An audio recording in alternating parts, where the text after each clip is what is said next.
tonight. She is a remarkable woman, and all of her articles I'm very proud to put at rense.com because they're read by a very intelligent, erudite, sophisticated cross-section of American, I don't know what you'd call them, Americans who care. Ellen writes about money issues and the economy in ways that we can all understand. She has some remarkably original and very pragmatic ideas. Her current article is linked right below her name and guests. It's called The IMF Catapults from Shunned Agency to Global Central Bank. This is a bigger story than the average American would ever understand. And to hear, help us all explain to us and understand this with her help and assistance is Ellen Brown. Hi, Joe. Hi, Ellen. I have to say first, I love your music. It's exciting and scary at the same time. It makes me feel like I'm in a movie. It is a movie. It's all a film. It is. It's so interesting.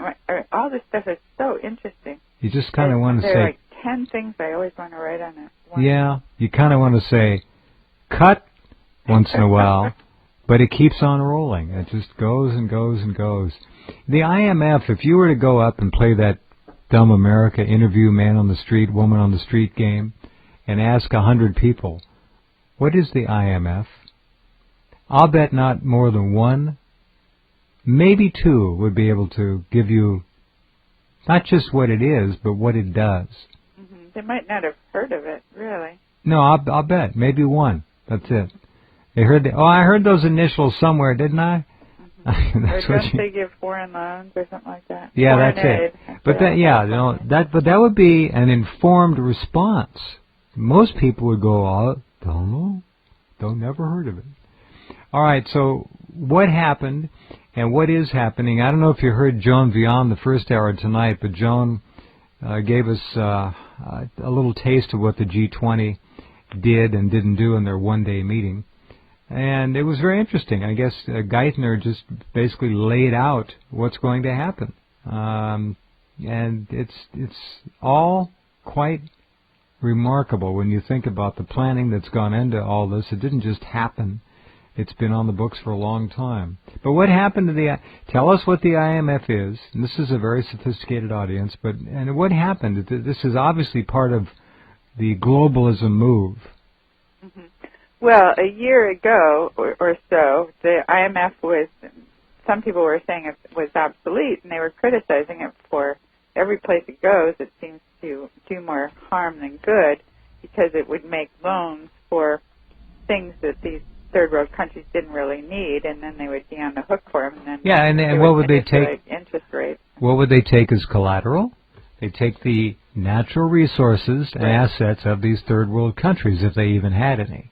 Right. They're famous for their austerity measures, which involve you have to cut back on your social services, privatize everything, privatize all your national industries, and privatize your banks, of course, for sure.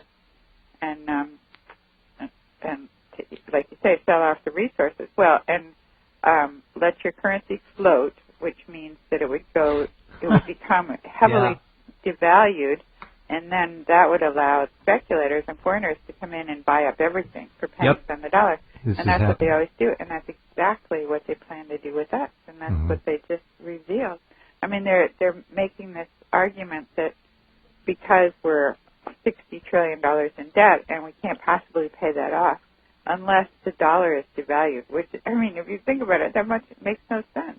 It sounds absurd. backwards, but the argument is that if the dollar is diluted, your 60 trillion will, if you print a lot of extra dollars, then you can manage to pay this thing off. But if you do that, then you can't do that and maintain your status as the global reserve currency.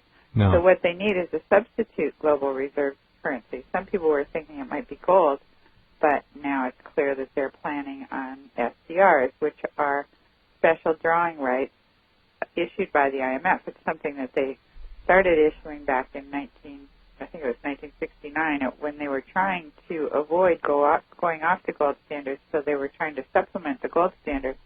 But then they did go off the gold standard, and they didn't really need the SDRs because the dollar became the... So they just put them on the shelf. Yeah, but they were there, But when they have used them, they have